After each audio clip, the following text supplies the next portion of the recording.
just won the annual award of GLIFA for her human rights advocacy on behalf of gay and lesbian couples over the many decades of work.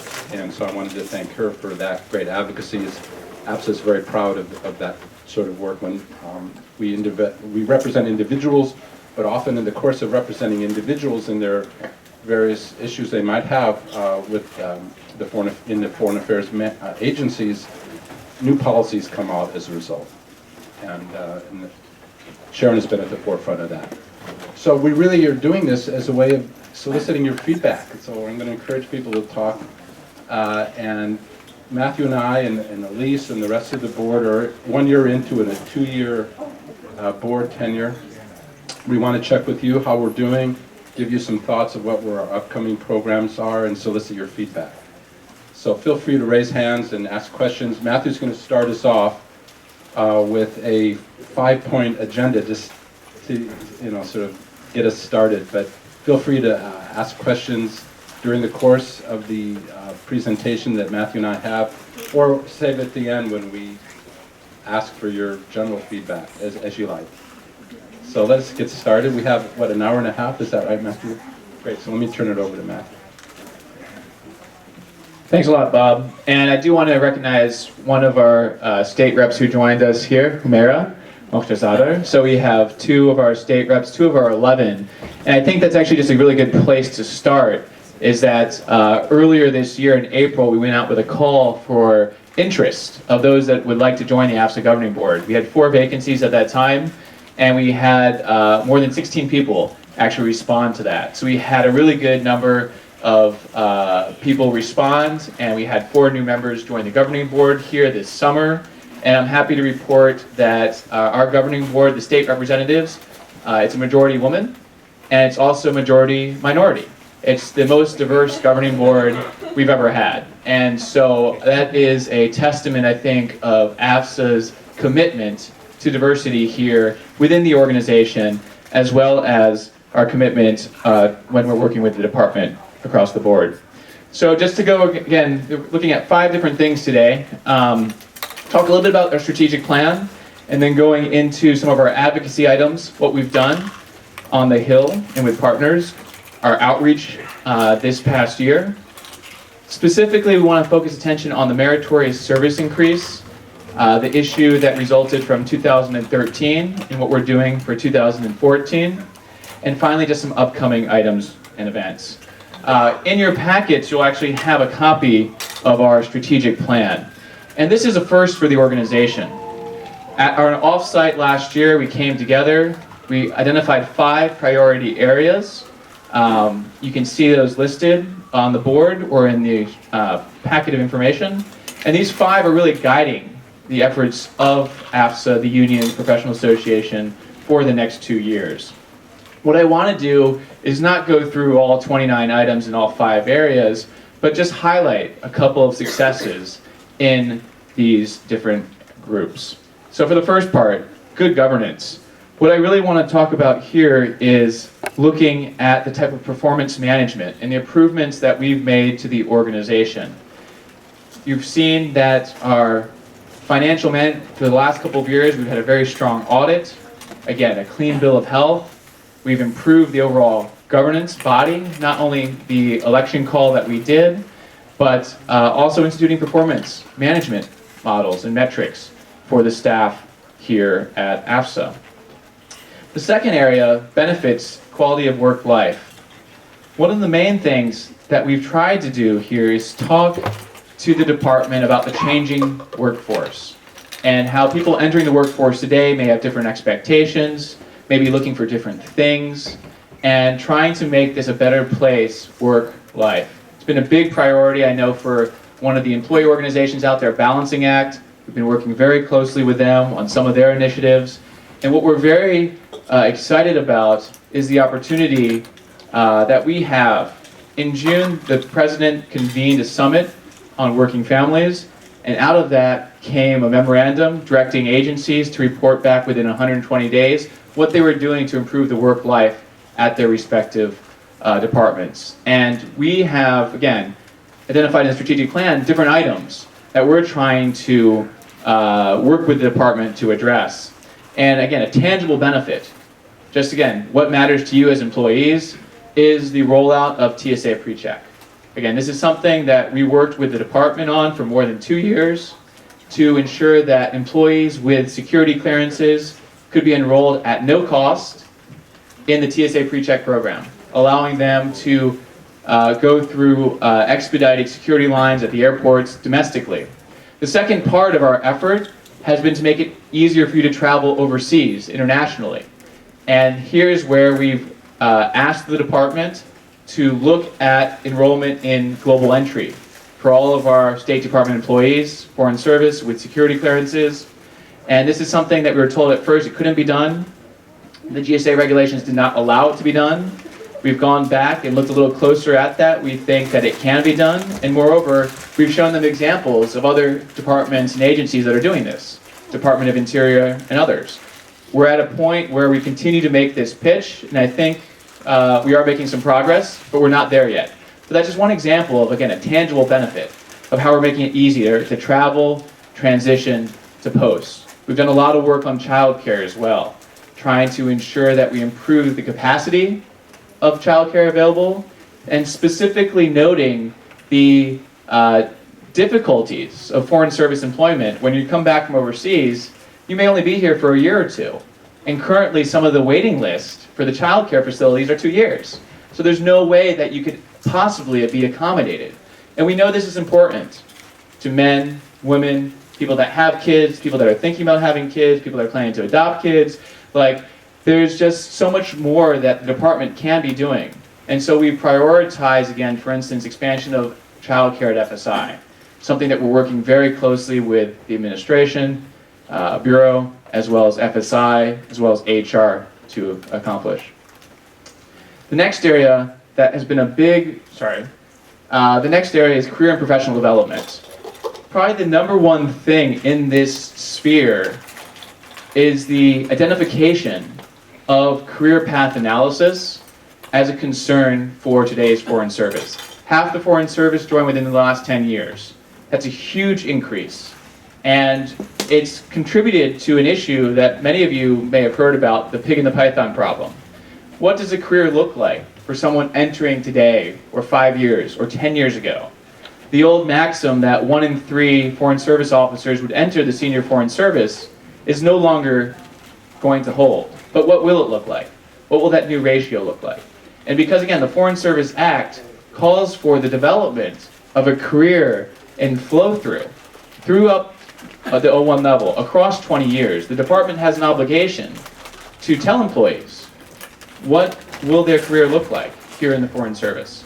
Again, it's not going to look like what it was 10, 20 years ago, but we need to know what those numbers are. And so for the first time, the department has done career path analysis and projections. And they've done this right now just for the officer corps, so again, for the 5 cones, as well as for DS agents and OMS. But they have not expanded this to the other 17 specialties. So AFSA, again, representing the generalists and specialists, we've encouraged them to do this career path analysis for all cones and all specialties. And the department is committed to later this fall releasing, again, a timeline and hopefully, again, several additional specialties for the career path analysis. But this is a really big issue, and one that we've heard from a lot of members about. The need for the department to take a little bit closer look at this pig in the python problem. The fourth area, security. Again, no surprise here, but again, post-Benghazi, we've been doing a lot of work on this. We've advocated for an expanded role for AFSA, the union, in security matters, asked for, again, participation in the vital presence validation process that's determining where you are serving overseas. And this is particularly relevant because what we've seen recently with the department for their evacuations, everything that's happened post-Benghazi has been done a little bit differently.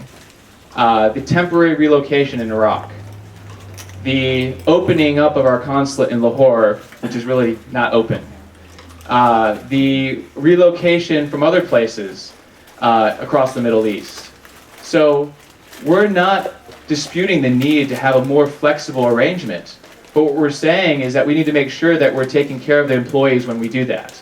And so, again, if you're going to be asking us to go out and serve all across the world, which we're willing to do, we just need to know that, when the conditions are calling for an evacuation, then that's what we're doing. And we're not using other terminology to hide, what's taking place there on the ground. So again, involvement at the macro level, but also at the micro level, ensuring that the employees have the training for language and security awareness to be able to do their job safely and engage. The language, just one, again, success that we were able to do for the last year is for the first time the department has been able to designate a position overseas for language based on security, based on personal security concerns.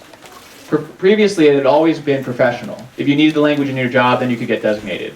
But what we've seen is that there's places in the world, again, probably some of our priority staffing posts, where just even having the 6-week fast class, maybe get you to a 1-0, which will allow you to identify a pretty, maybe unsafe situation and get you out of there. And we had earlier this summer an event with a member of Congress, Congressman Adam Schiff, and one of our participants there told us that because she could speak, a 1-0, she was able to avoid that demonstration on that Friday, which probably kept her, safe for the time being. And that's the kind of thing that we're looking for.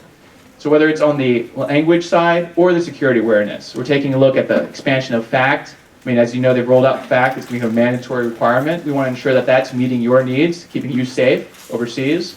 AFSA has rolled out a new course, doing diplomacy in hard places. That's another thing that we're looking at. These two things. How can we ensure that you have the training and are equipped to move forward? I want to highlight one other thing for security. And again, as Bob mentioned, we're happy to take questions on any of this a little bit later in the program. But is our work on the assignment restriction reform. This is an issue that we've heard about for many employees, that sometimes you come into the service, or sometimes later, you end up receiving a restriction. You're not eligible to serve at certain posts. Or when your name is put forward for a certain post, it comes back and it's not approved. We understand the need to ensure that the members serving overseas, again, holding clearances, and that the security assignment restriction may be a mitigation tool that's necessary at some point in time. However, at the same time, we need to have a better understanding of how the department is using that tool, how it's affecting employees, how many times it's being used, when it's being reviewed, and most importantly, that the employees have an ability to appeal that. Again, if they believe that the circumstances do not warrant an assignment restriction. We produced some guidance on this, and we'll be sending it out shortly to members. Finally, the last area was image and profile. We've done a lot in this sphere, and we actually have a section all on outreach, so I'll skip forward that. Now I'm going to turn it over to Bob, who's going to talk a little bit more about some of our congressional advocacy initiatives. Thanks. Yes, one of the pleasures of working at AFSA is you don't have to go to H in order to contact people on the Hill. Our job is to be directly working with Congress. All of us on the AFSA board do that. My goal is to at least once a week to be having a meeting with someone in Congress. Yesterday it was with Tom Hawkins, who's the Foreign Affairs staffer to Senator McConnell, the minority leader of the Senate. And we have good relations in AFSA with both sides of the aisle. The department appreciates that. They ask us to help on certain issues. Our message is different than the department, so many times it's often congruent with, but sometimes more nuanced, sometimes different than the administration's. And that independent voice is helpful. It's a pleasure. It's like what we do overseas in building networks. This time it's building a network inside Congress. We rely on friends like and board member Elisa Mellinger, who was a Pearson Fellow working in Senator Cardin's office. Not surprisingly, we have a good friend in Senator Cardin, thanks to Elisa's work. But we have other friends on both sides of the aisle, and we're building new friends all the time. I mean, I'll just mention a few that are obvious friends. A little surprised that Senator Whitehouse of Rhode Island, whose grandfather and father were both in the Foreign Service. He considers himself the black sheep of the family. He's only in the Senate. But his father was, of all things, an AFSA president. Little known fact. So he has hosted events for us. He opens doors for us. Another, if I could say, Foreign Service brat is Chris Van Hollen. He's an up-and-coming leader on in the Democratic side, and he's sort of the right-hand man of Minority Leader Pelosi in the House. He's a congressman from Maryland who grew up in Pakistan when his father and mother were both serving in Pakistan. He's a big friend. We have many others. Lindsey Graham has been a big supporter of AFSA over the years, and other Republicans as well. So we use that access, and we're building it all the time to support the Foreign Service. And I can give specific examples. Our big accomplishment really on this in the last year is probably getting 1,800 people unblocked from the Senate Foreign Relations Committee. That was a combination of persuasion and threats, to be honest. The department wasn't prepared to do the threat parts, but we were. I contacted a lot of people in Tennessee, including members of AFSA, including prominent foreign policy folks who, from Senator Corker's home state, and he respected our ability to go public and if we had to embarrass him, and it led to an unblocking and it led to a deal. You know, the Senate Foreign Relations Committee, you have two new leaders, Senator Corker, Senator Menendez. There's a lot of engagement that needs to be had, both with their staff and with them, and we do both. And there were some legitimate questions, and they have a legitimate oversight role, but the fact that they had kept 1,800 members from getting their tenure, commissions, promotions into and within the Senior Foreign Service was unprecedented. And so for the time being, that's over. But watch, these are still new leaderships in the Senate Foreign Relations Committee, and they're asking a lot of questions, and we're there to help answer those questions and to make sure that our careers are not ruined as a result of things that have nothing to do with us. Another thing that we're working on right now is, and this is not Senate Foreign Relations Committee, this is on the floor of the Senate, is the unprecedented logjam of currently 35 career member nominees for ambassadorships, 9 of whom are still from the 2013 summer cycle, who were nominated last summer and are still waiting. And so they've been waiting in some cases over a year since their nomination. And in many of those places there's no ambassador, and that has foreign policy implications. So that's what I was talking to McConnell's staff about yesterday. There's a new normal in the Senate. We'll see how if it lasts beyond the November election. But the new normal is they're not doing unanimous consent block votes of large nominees. As a result of lack of bipartisan harmony. So we have to work on individual cases and go 1 by 1 or 2 by 2 or 3 by 3. The result could be the same if we can get a number through every week. And so the problem is not only on the Republican side, it's working in this case with the White House, with the 7th floor, to make sure that the priorities of the administration include career people and career nominees for ambassadorships, and not just judges and not just political ambassadors. And that's a constant struggle. So those are 2 of the many issues. I mean, I'll also mention that we have a useful tool in the Political Action Committee. This was started about 10 years ago. Let me tell you, it's helpful. It helps open doors. It also, you know, you attend these events. So I encourage people, the only people who can, we still have some openings on the PAC. You have to be retired. You can't be active duty to serve on our PAC. But it's a cool service because, you know, you go to events and you get to meet these senators and you get to advocate for AFSA and for the Foreign Service. There are many ways of getting involved in AFSA, and one of them is the PAC or contributing to the PAC, but it has had a demonstrable effect in opening doors and getting noticed there. And that's just the way the Senate works. So I look forward to your questions. Yes? Sorry,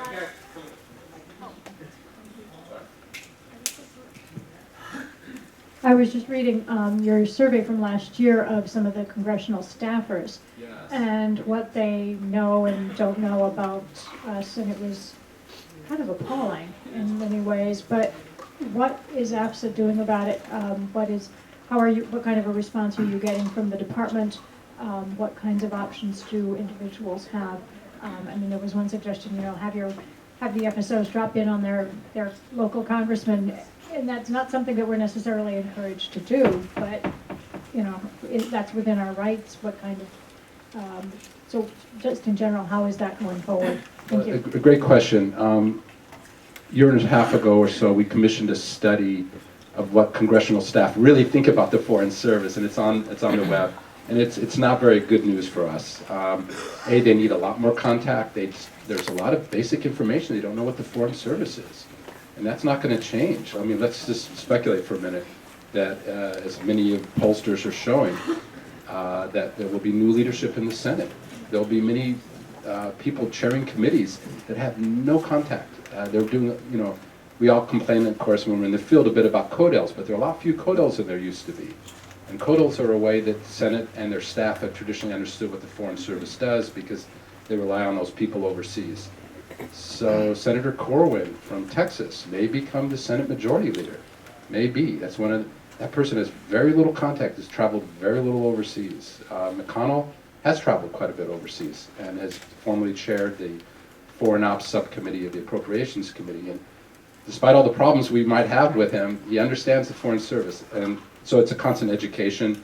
The department is pretty risk averse about this. They want to control desk officers and others' ability to interact directly. And frankly, we can't change that. I mean, that's their policy. We can tell them that's ineffective, counterproductive, and that's what that survey shows.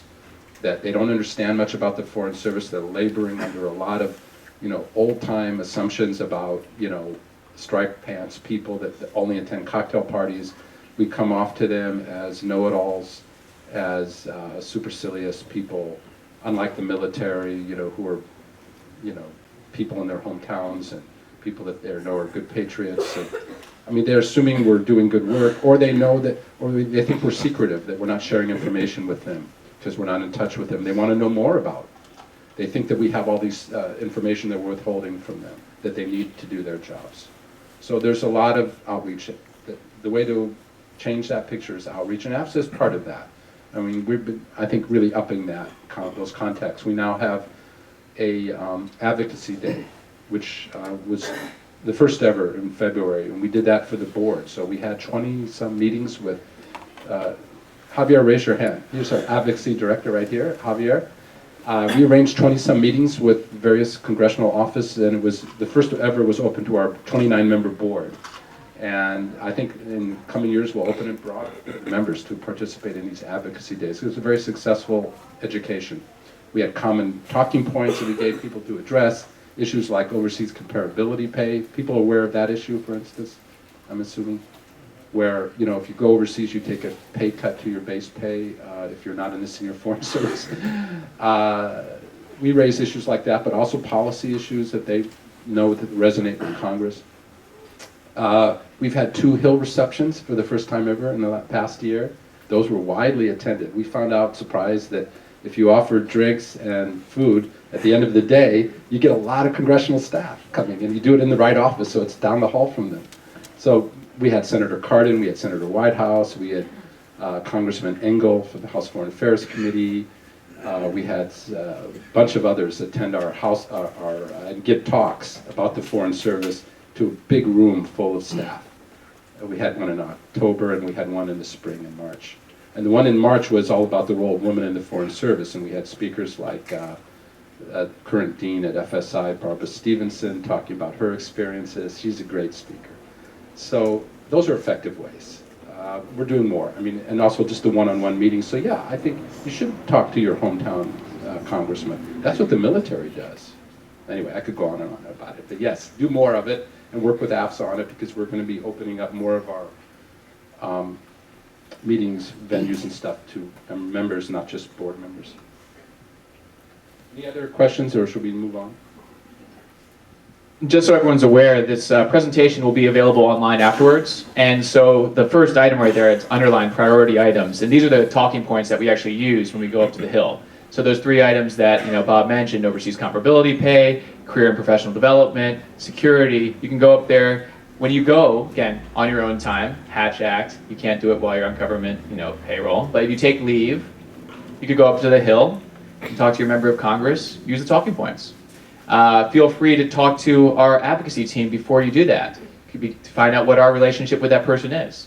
but this is something that we're going to be getting reaching out to you a little bit more on, going out to you for calls to action, for instance, that we sent out last Friday, asking you to get involved and do something about the hold on 35 members of the Foreign Service as they wait for their career ambassador nomination to be confirmed. So there are definitely ways to get involved on the Hill, and we're going to be reaching out to you more on that. Just a little bit on outreach. Again, this is the 5th part of our strategic plan, Image and Outreach. Just to highlight some of the things that we've done. In the back of the room, there's copies of the strategic plan available, the annual report, letting you know how we did in the last year. It's also available online. This is the first time we've done it as a standalone product. We found it very helpful in trying to communicate to the field as to what we've done. We also have, again, the quarterly state VP updates. The most recent one is included in that packet of information. It gives you an update on to some of the negotiations that we've been doing, some of our successes, some of our pending items with the department. In April, we actually did a webinar with post reps from around the world. This is something that I'll get into a little bit more later, but I know that we have several post reps here. Marianne from Kabul helped facilitate a visit out there actually that I did in March. The post reps are a vital, important part, especially in the priority staffing posts, because that's the place where we're receiving issues like evacuations. Those are the places where people are talking about curfew in Islamabad and how it's impacting people, how they're moving to group housing in Islamabad, things that, again, as a post rep, that care about. It affects the quality of life, the conditions of employment.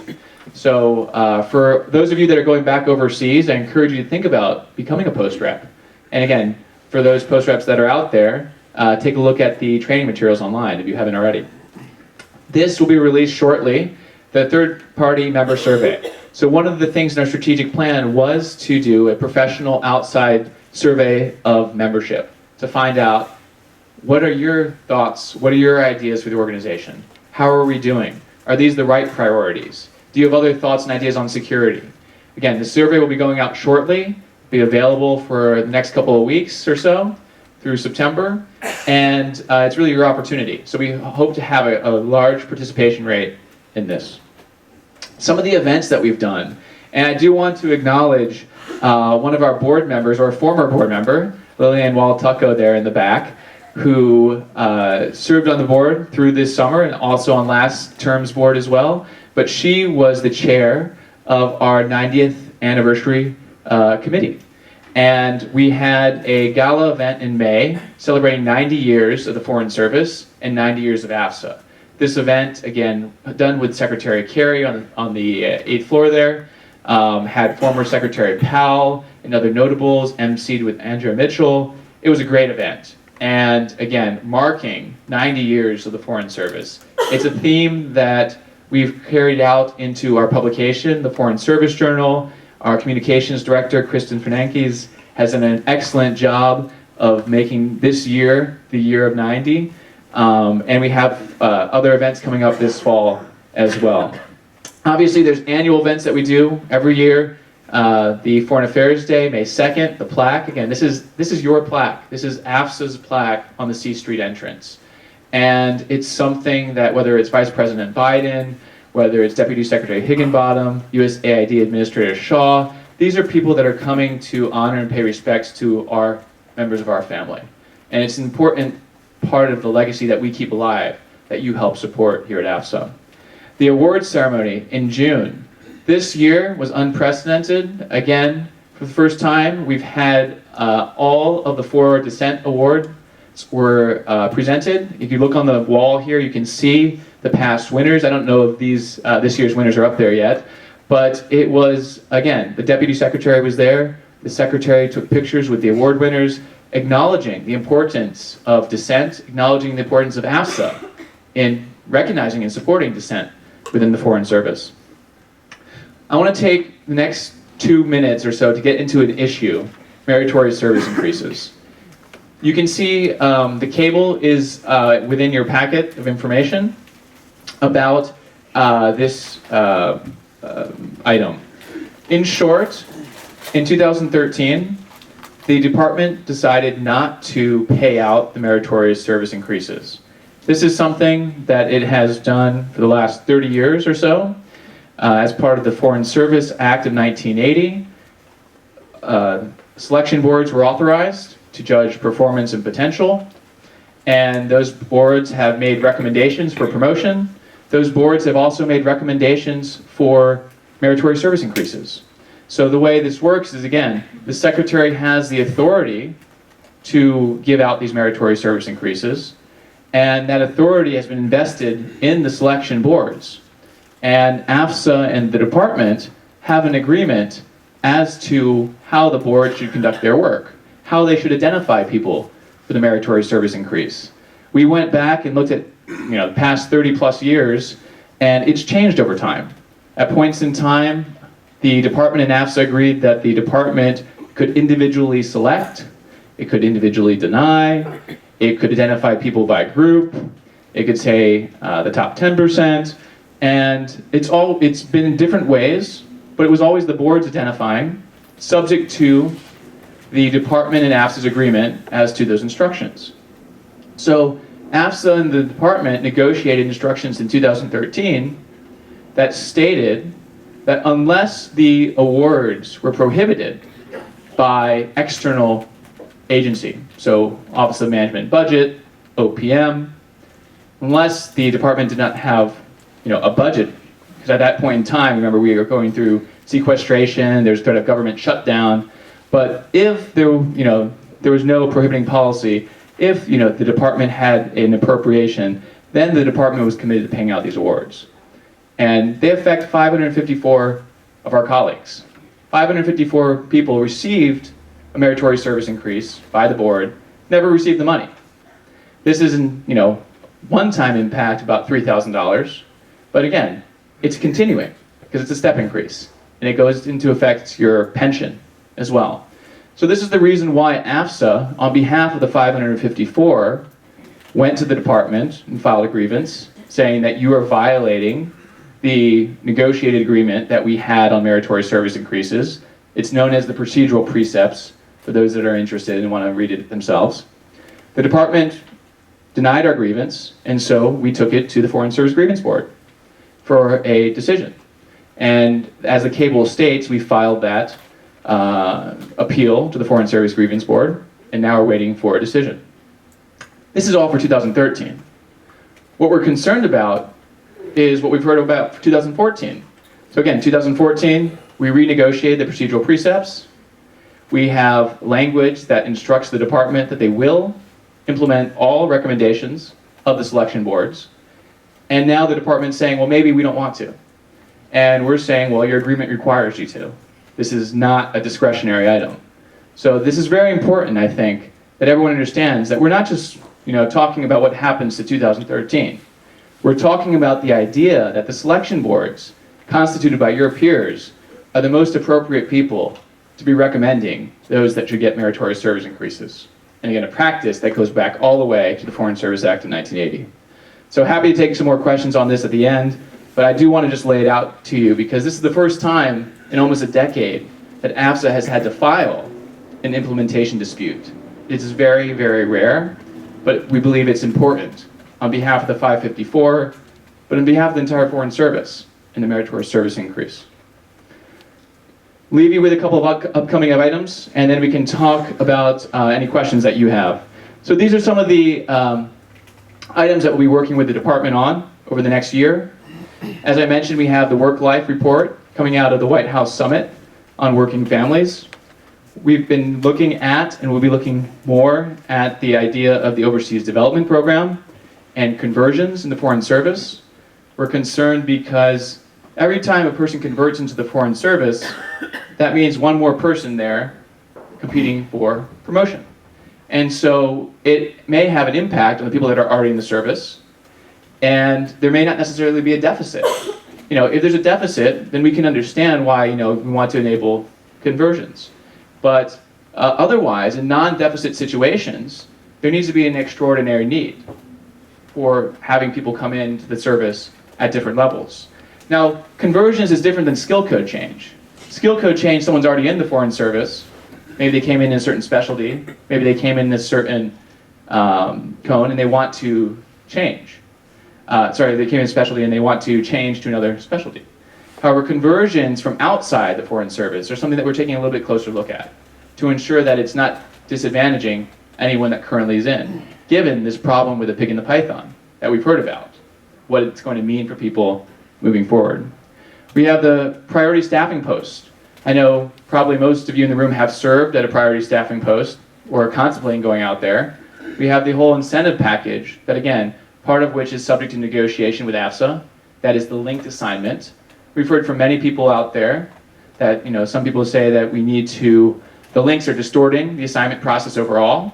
It's making it more difficult for the regular season to get assignments in some of these places. And so this is something that we want to hear from you on. And we're going to be going out again this fall with a separate survey on the PSP incentive program to get your thoughts on what does it take to, what should we provide for people that are going overseas to these PSP posts. The financial incentives as well as the linked assignment. Security awareness training, I talked a little bit about the expansion of FACT around the world. Evacuations, again, this new terminology, the temporary relocation. Any other point in time we would have called this an ordered departure, but now we're not. Why not?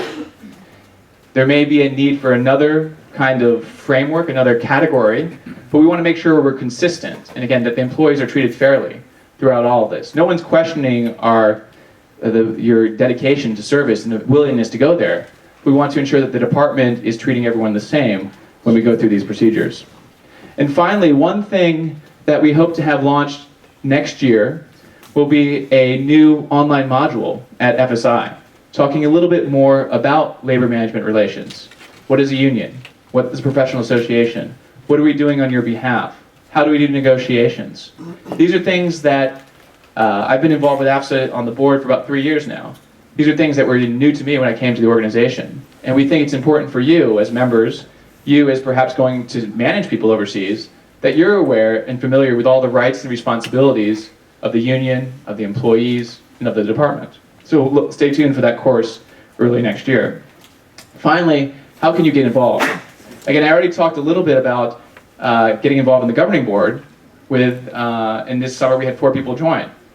Well, you can start by being a post rep. Again, I mentioned Marianne and Kabul.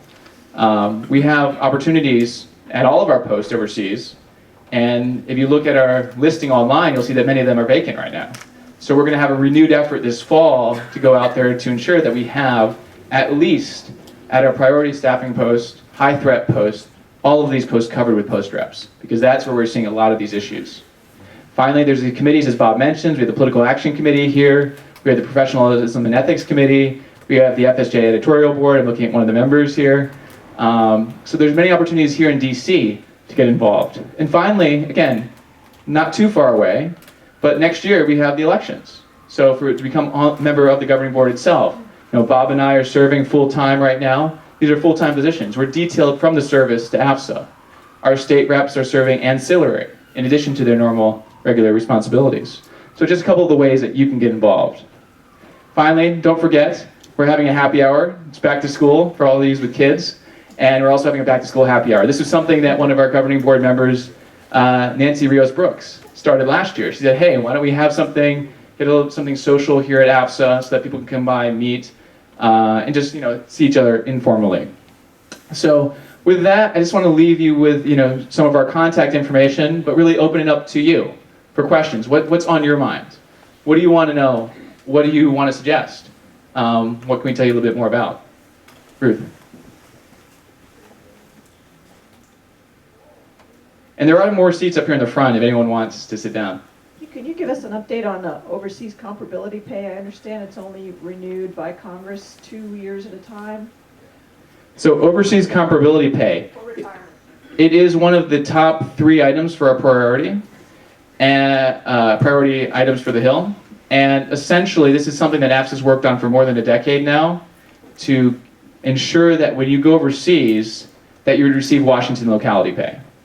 And so back in 2008 and 2009, and all of you will learn about this shortly, but 2008, 2009, again, Congress passed and gave the Secretary the authority to start implementing overseas comparability pay. So we had one phase, then we had a second phase, but then at a point in time, Congress decided that it would limit this Secretary's ability to implement that.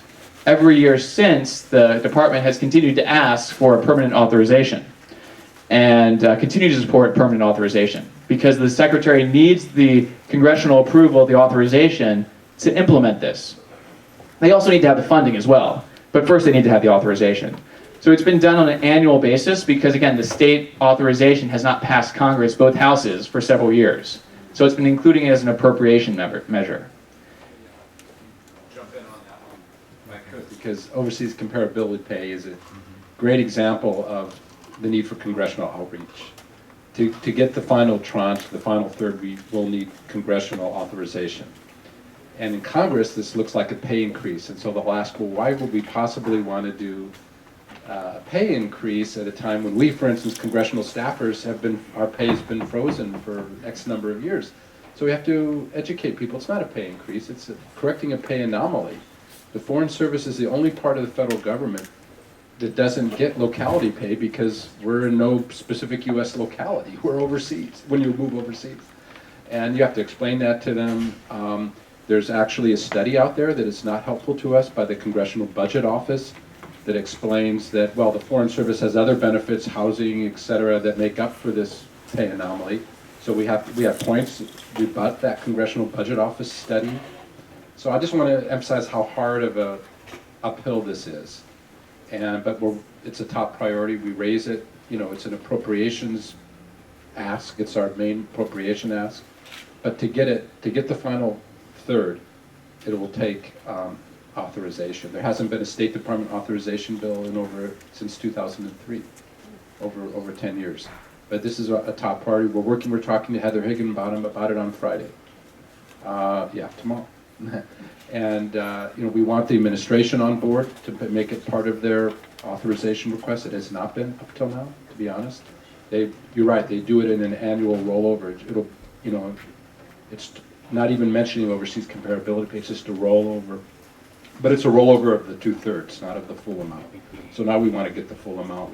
We wanted an authorization. We're prepared to make a big educational campaign to explain why this is a correction of an anomaly that was not intended when they built the locality pay system in the early 90s. They didn't intend to exclude the Foreign Service. They just weren't thinking of it. So rather than these annual rollovers and the authorization bills, we want authorization. We want the full amount. And just to add, several of you I know are in this case already, but the Senior Foreign Service already receives this. So we're trying to correct an inequity within the Foreign Service and also an inequity within the U.S. government. Colleagues of ours serving at the embassy receive it, but we don't. So that's what we're trying. That's what we're trying to do here on this. And we'll note that Secretary Kerry is a strong advocate and proponent for this. He actually introduced the legislation that became overseas comparability pay when he was in the Senate. So we're hoping that he can also, before he leaves the State Department, he'll have worked with his colleagues on the Hill in the Senate to hopefully achieve a permanent authorization. Just a question right there? Yeah, I have two. The first one is about the diplomatic service clause, and I don't know if everybody's familiar, but when you come from overseas, our military colleagues, if they need to break a one-year lease agreement, then by law they're required, all homeowners are required to have a clause allowing those military folks to leave. For us, there's a diplomatic service clause that is optional, it's not required. So obviously a lot of landlords don't include it in their lease because why should they suffer? And I used the AFSA's language on the website when I was looking for rentals. I'm still looking if anybody has a 2-bedroom, 2-bathroom. What's your email address? But so many landlords in the district do not want to include it in their lease. And I know this is something that AFSA worked in the past, but I was wondering if it's still somewhere that we're working on, because I'm really getting jerked around with this. The second question is, and this is really just a kind of not nice complaint, but I appreciate very much if it was AFSA or I don't know, the department by itself chose to, when you have very long flights from coming overseas, we're allowed to break it up with a stopover. That's an incredible improvement over nothing that we had in the past, and I thank AFSA or the department for making that decision. However, when you have a small baby, as is the case with my wife and I, breaking up a flight, we just flew from Hong Kong 15 hours to Chicago. Breaking up a flight is actually more difficult with a baby because you land in one place, you have to leave the airport, get in a taxi, check into your hotel, then come back. The baby's jet lagged. You don't know what's going on. It's crazy. So we chose to do a 15-hour direct flight, thinking that'd be easier. Well, for all of you who have babies or might be expecting, I don't suggest a 15-hour flight. But my understanding is that many of our colleagues in other agencies, if they have an 8-hour flight, a 10-hour flight, they're automatically bumped to business, no questions asked. So why are we not treated equally? When did you come in the Foreign Service? In 2003. So we're the same year, and I state that only because when we entered in 2003, and this will make some of the older people here in the audience, say suck it up, but like they rolled out business class. If you guys can remember, they rolled out business class to the entire employee body, and then after 2003, subsequently they've cut back on it, and they say it was in response to GSA, OMB, guidelines from outside. It's an area that we continue to talk to the department on. The transportation and travel regulations, they're the ones that we're trying to get, like for instance, global entry through. But the business class travel has been of congressional interest as well. And so the department needs to be responsive to the congressional interest here.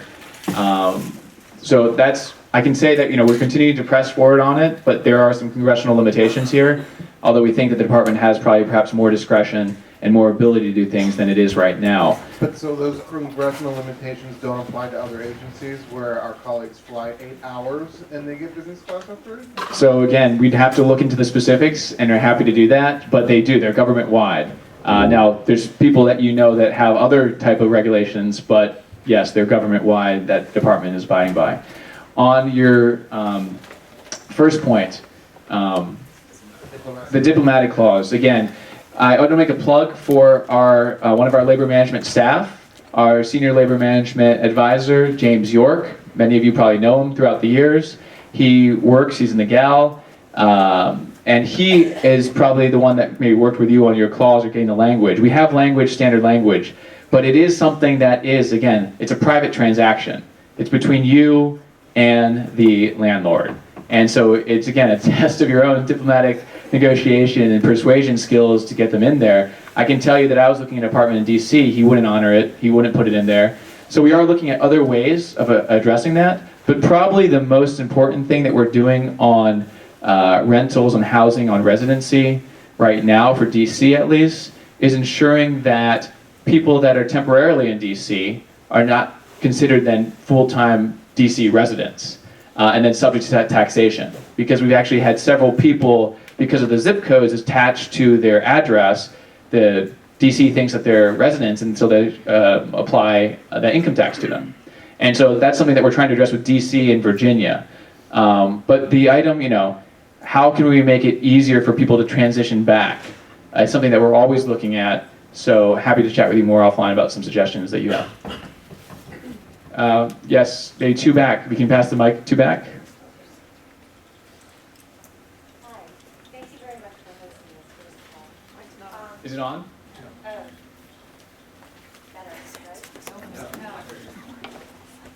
It shows me. Yes. There we go. Okay. So first of all, thank you for hosting this. It's been very nice. Secondly, I have a question. I know that the previous AFSA administration was very concerned with pet policies. And we're a little out of control because we have 4 pets.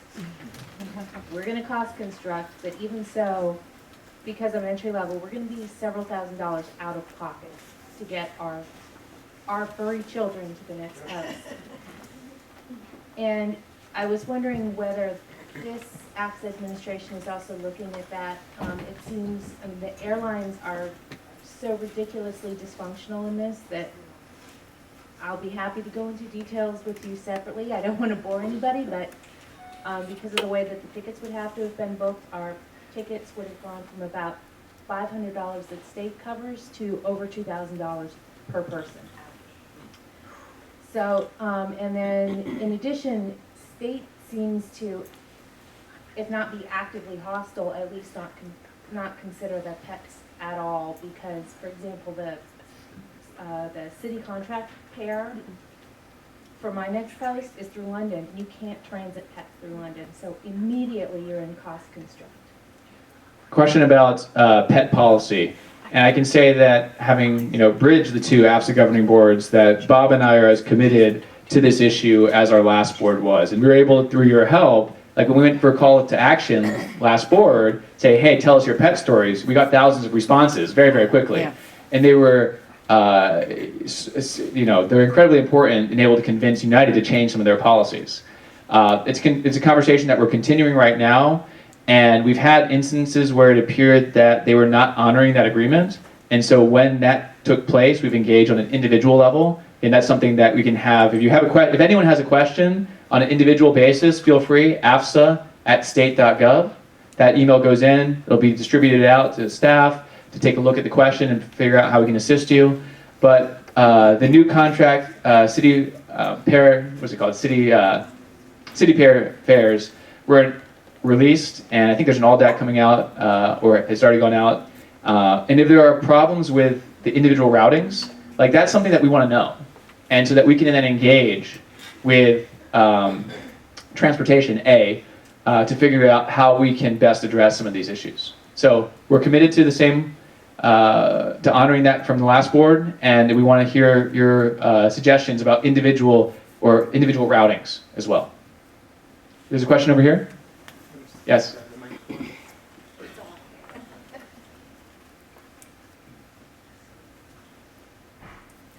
This is going to be a very general question, and again, thank you for hosting this event. I hope that you would have more similar events in the future. I'm relatively new, so if we do have a specific question or a specific issue, what's the best forum? Is it because these contracts are going to change over time, so is there a general email that we should use, or should we write you directly? Is there some sort of forum that we should use? As I mentioned, there's two email addresses, really. You have Bob's, you have mine. You have right here at AFSA@state.gov. This does not change. It goes there. It'll be there. Whoever's here, it goes actually to staff, and staff will make sure that your concern is addressed. If you have something larger here about the organization, member@afsa.org. It's another way to reach us. So that there's ways, Bob and I, may not be here. You can definitely reach us, the organization, through those two. Right, and I mean, you can email me directly. We have 16,400 members. I like to be in touch with all of them. I like emails. And no one's ever been able to over-email me. Wow. You're asking for it. And we will try to do, again, this is the first time we've done this. And it's great to see 50 of you here today. And again, it'll be broadcast to the rest of the membership as well. But we plan to do these events at FSI, for instance, in September here after they do the new intake of students. We've done these town halls at posts overseas, like in Kabul, Islamabad, New Delhi, Brussels, Prague, Singapore. So we regularly are visiting our members out in the field. We're doing this here at home, and we're doing it virtually as well. Question here in the front.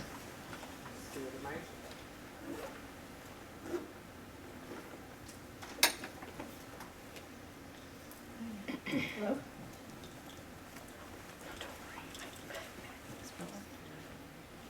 Yes. Okay.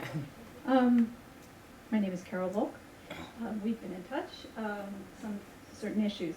So you mentioned the issue of conversions from civil service to foreign service. And as I've discussed with AFSA, for those of us who are coming up against the 6-8 rule for reasons, whether it's spousal employment, elder care, children in high school, whatever it is, and who might want to consider the option of converting to civil service, there is no reverse comparable procedure. I mean, it's just go to USA Jobs, and it's an incredibly difficult process.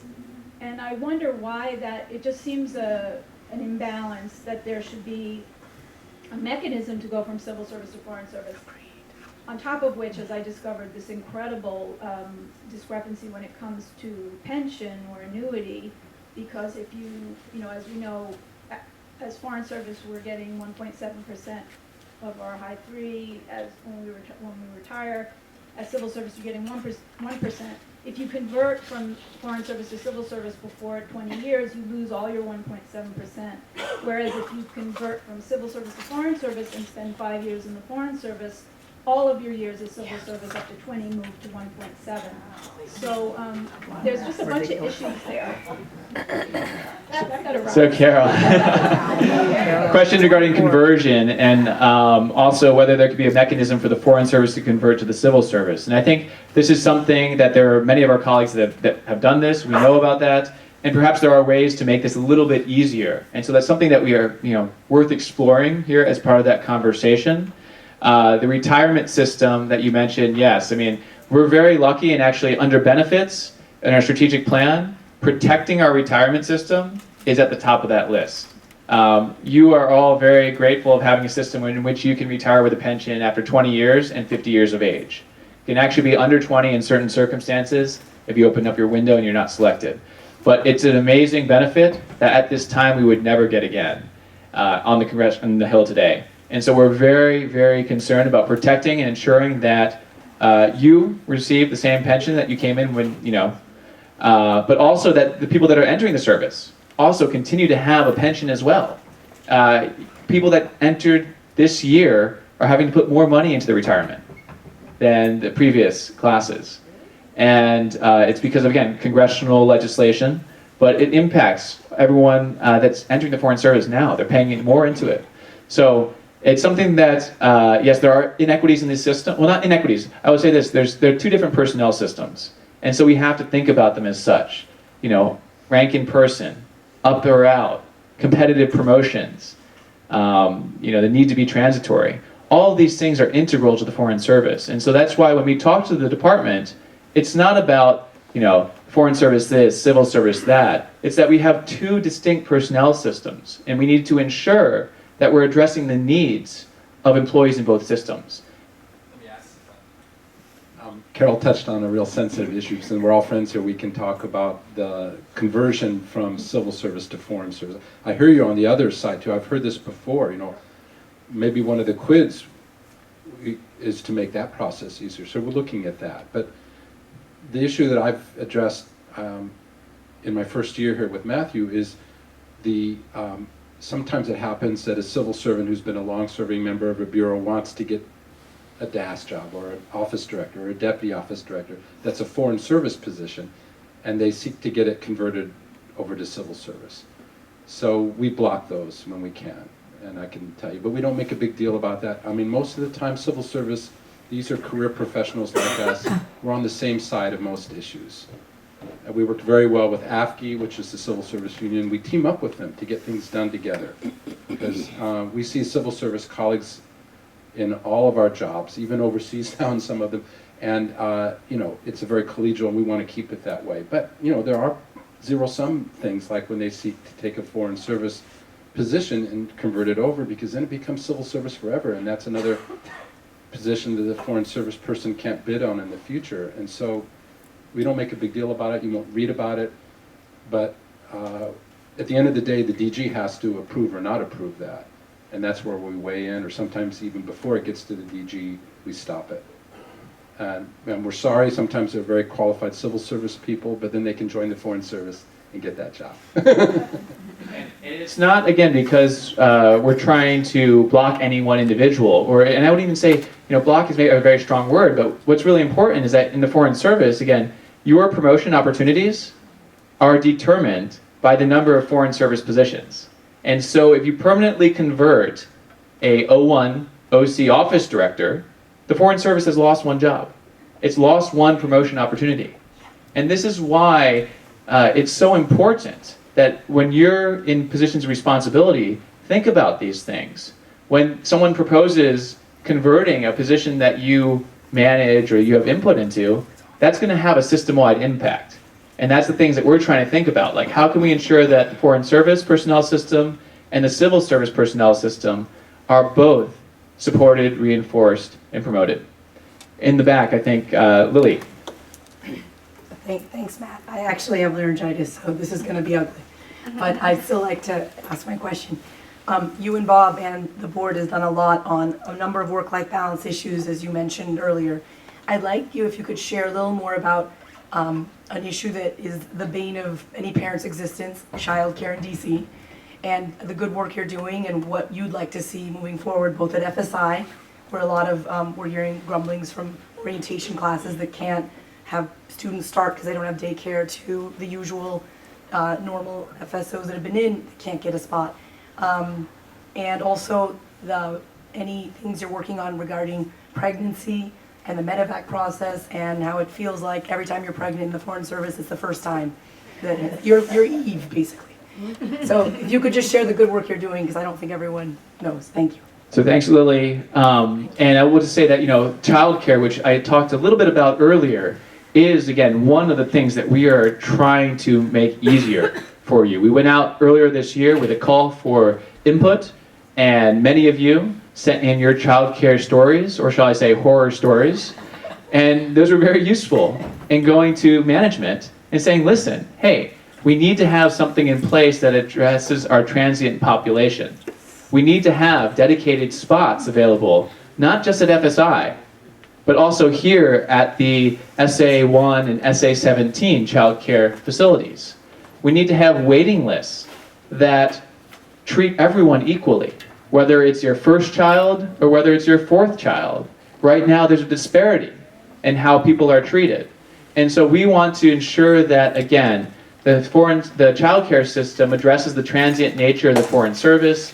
It treats people equally regardless of how many children they have. We're pushing for expanded capacity at the Foreign Service Institute, and we're hoping to see that happen.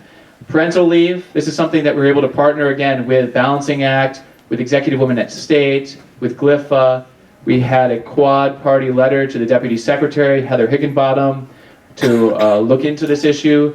It addressed things like creating a leave bank, for instance. And this is something that it looks like is going to happen next year.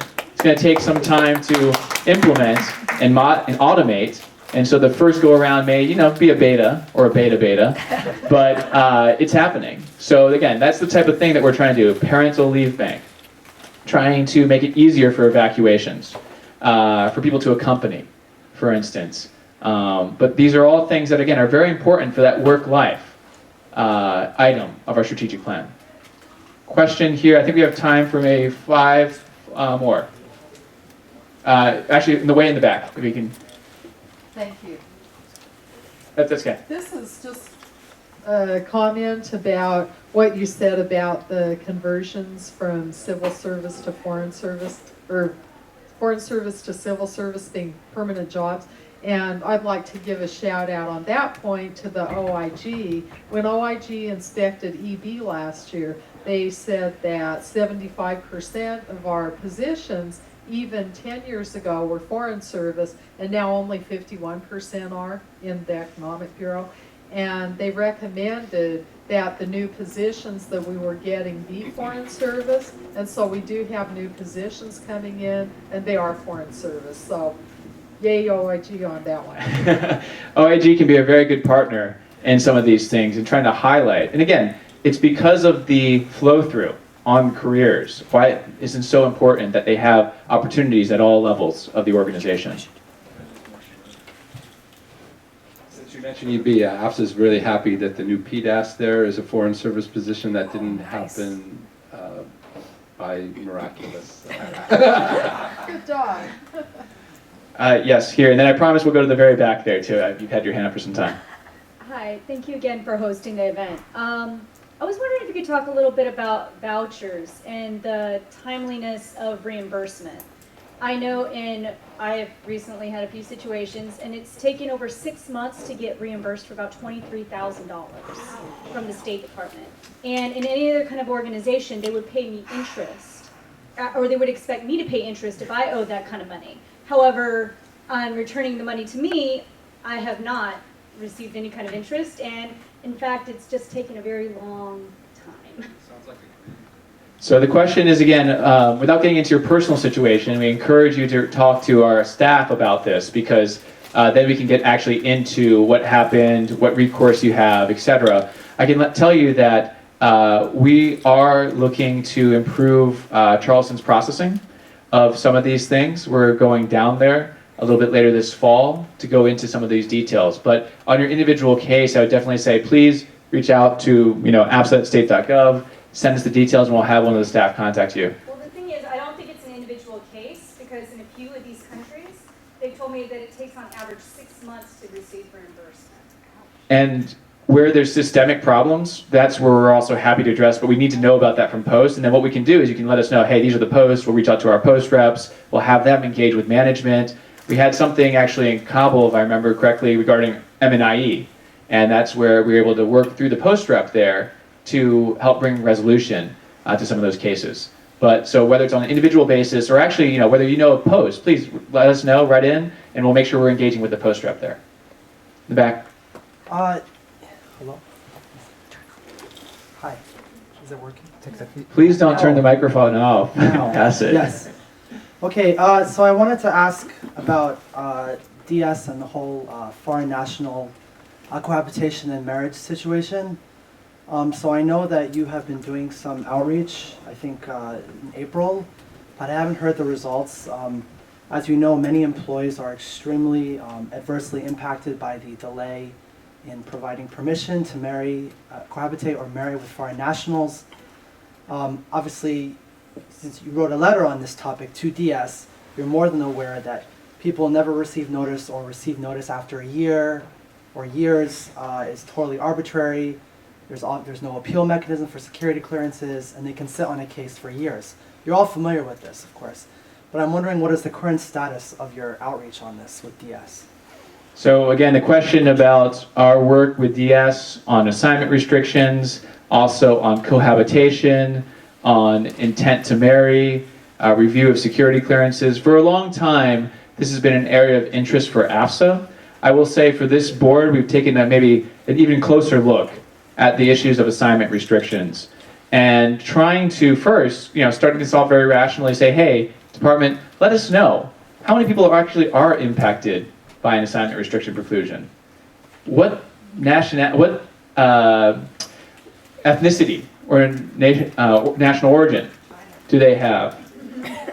The department was unable to provide that information.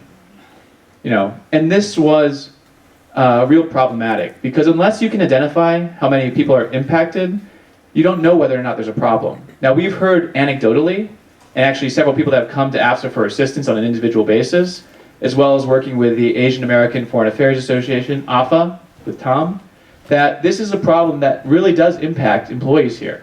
It prevents them from fully utilizing their skill set, their languages, for which they are recruited, for which they are given bonuses to come into the Foreign Service.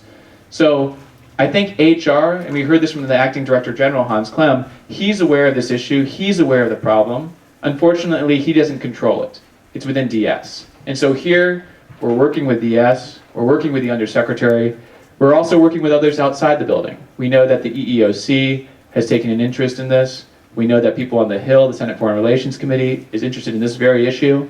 So again, change comes slowly, but I think it's starting to build a real kind of consensus, and there's momentum here that something needs to change. And so we'll be sending something out again to members a little bit later on this.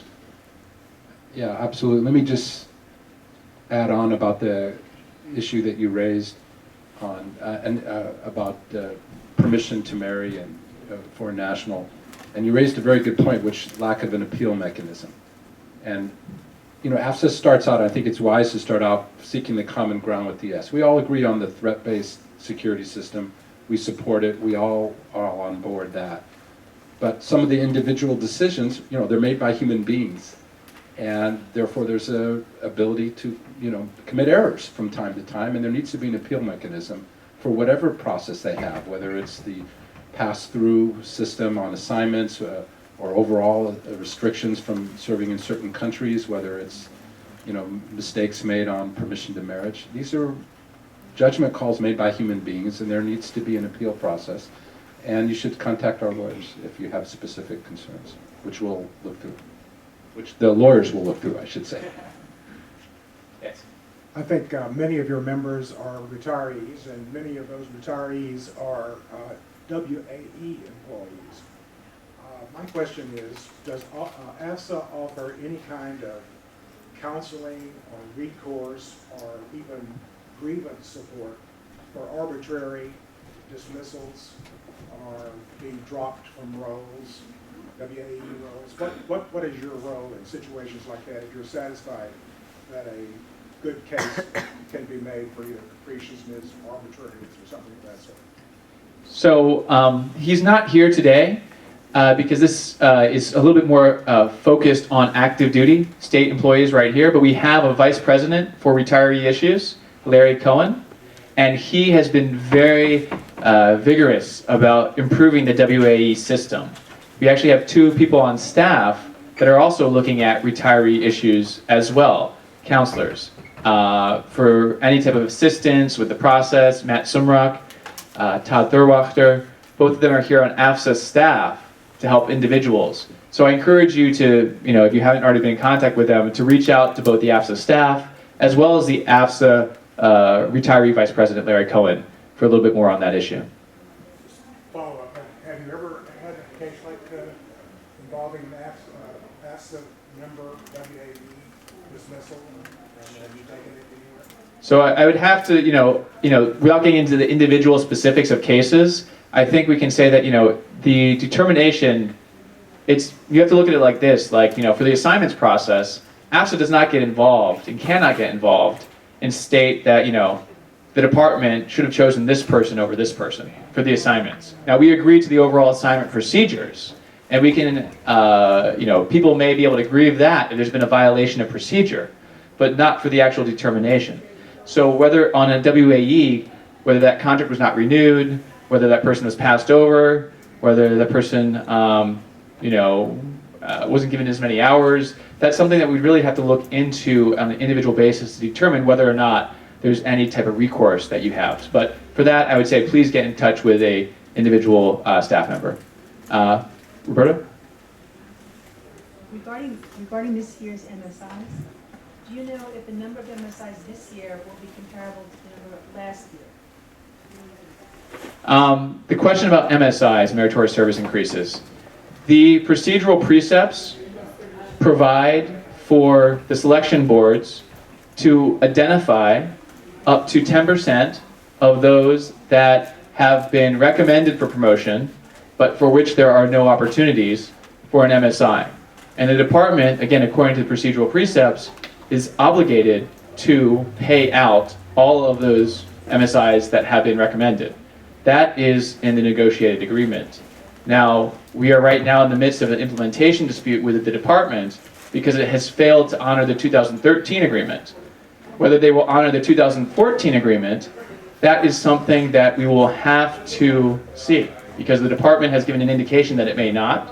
We've told them, listen, if you don't honor this, it's going to be another implementation dispute. But again, we are waiting to see what the department will do. But according to the agreement, they are to implement all of the recommendations from the selection boards. We have maybe one more question here, and then we'll... Any more questions?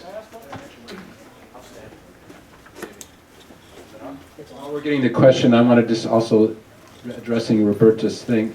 I mean, the MSI implementation dispute is, there's a policy thing going on here as well, which is that, as Matthew noted, promotion numbers are slowing down.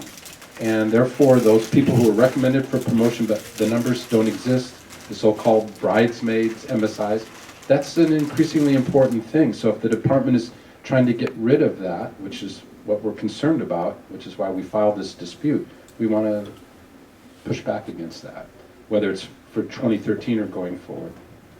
So last question. Last question. I'll stand so you can see me. Can you hear me all right? Yeah. Okay, great. I want to ask this question because I know it affects a lot of people. It affected me. I'm from New Hampshire. I've been in the State Department about 26 years. I'm on my second domestic assignment. My home ties, my property, my home, everything is up in New Hampshire, and when I retire in about 3 years, I'm out of here and I'm back home. I lived in Virginia for 3 years, 2004 to 2007, paid them income tax. I left in 2007 to go back overseas. I said, hasta la vista, it's been nice living here, I'm gone.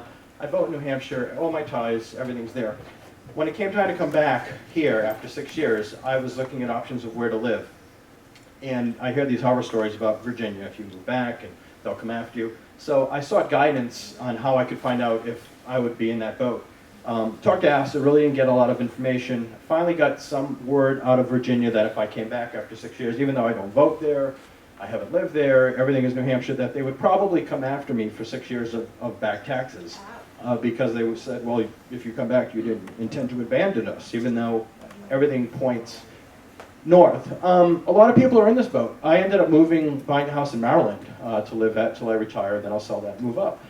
I didn't get a lot of guidance from AFSA. I asked, I was referred to states, what each state has, but a lot of people are in this boat. We're not from this region. We have no intention of staying here when we retire. We're back here for a domestic assignment and then back out. Well, we're being held hostage by some of these states, Virginia in particular. I don't know if 20 years from now they're going to come after me for the years I was away. I came to AFSA for support when I was, right before I left Saudi Arabia. I really didn't get a lot. I got referred to a lawyer and a tax accountant, none who answered emails. And I talked to a lot of people. I work with a lot of new hires. I work at FSI. I'm a division director. A lot of them, employees coming back, they're in the same boat. They want to do a domestic, well, they want to do a second domestic, and they're really worried. They can't get any answers. The state's like, well, come on back. We'll see what happens. And we're not getting any. And basically that's what Virginia said to me. Well, maybe you'll be okay. Maybe we're going to come after you and take you for all we can. Now I live in Maryland, which is nice. It's we have crab cakes. But I wonder why AFSA, this is a problem. This affects a lot of people, and I don't see that AFSA really addresses this issue. We're on our own. We all feel like, one of my students who's just back, first domestic, second domestic, he said, Dave, it's like we're reinventing the wheel. We're talking to states, we're not getting any guidance, but we're not, why are we going through this? Why isn't there a better avenue for us to get some guidance on this and to work with this issue? So again, your question about what can AFSA do to better assist people when they come back to the United States, whether they're living in Virginia, DC, or Maryland. I already mentioned one thing about DC, what we were trying to do on the income tax. We're doing that same thing actually on Virginia, because people, again, using the Dulles address had been pegged as Virginia residents, and then they were being told that they needed to pay income tax. It's something that we've addressed actually with the department in Virginia, Department of Taxation. I will just say that there are definitely other ways that we can be working with them, and if we need more explicit guidance or we need to send a message to them, that's something we can look at. In Virginia, I'll just let you know that in May, the state state legislature passed a resolution honoring the Foreign Service. It was introduced by one of the state representatives. So we have not only the contact with the administration in Virginia, but also with political representatives in Virginia. So if we need to do a little bit more on this, we can. Yeah, that's really good feedback. Maybe this needs to be a higher priority. I'm a California resident, pay taxes in California, but spent the better part of the day trying to get my youngest kid registered because we're now living in Maryland. They didn't recognize us as, we were like foreigners, that we had to pay tuition to the public school system in Maryland in order to get my kid registered there. But many of these states have a military exclusion from, and we need to be able to do advocacy state by state to piggyback on that, to have foreign service, to have those clauses amended to include plus foreign service. And maybe it's good feedback. We need to make that a higher priority. But to be honest, we'll have to go state by state to do that, so that we automatically get that without having to do individual lobbying, which is what I had to do with the Maryland school system. It took a day out of my life, basically, to do that. And I think a lot of us have those stories, whether it's Virginia, whether it's Maryland, that go after you for income taxes or other aspects. And it's good feedback. I think we probably need to raise that in our priority list. So Again, if we can just thank everyone for coming out here. This is the first time we've done this, but we want to try to do it more often. And please, if you have any other questions, feel free to email any of us up here on the board. Thanks again.